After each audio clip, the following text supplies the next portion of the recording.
Dəniz və rəngli payız yarpaqları. Müəllif Səbinə Dəniz.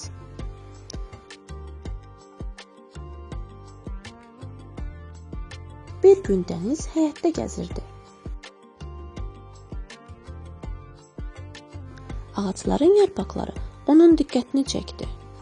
Onlar sarı, narıncı və qırmızı rənglərdə idi.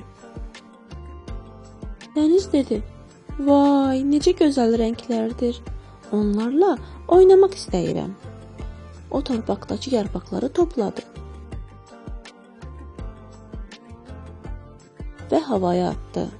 Yarpaqlar uça-uça göyə qalxdı. Sonra yenidən torpağa düşdü.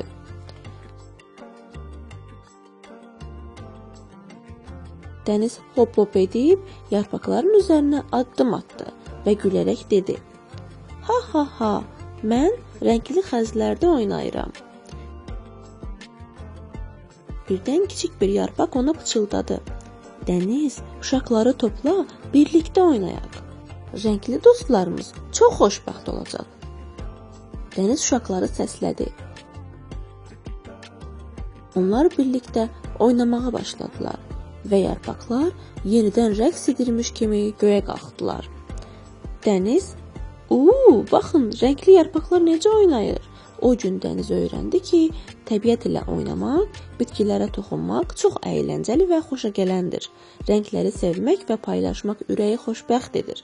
Hər gün biraz diqqət və sevgi ilə dünya daha gözəl görünür.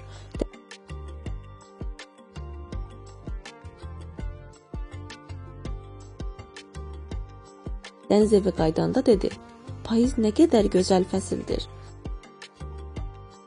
Mən hər gün rəngləri kəşf etmək istəyirəm. Təbiətə hörmət et, rəngləri sev və paylaş. Dünya daha xoşbəxt olacaq."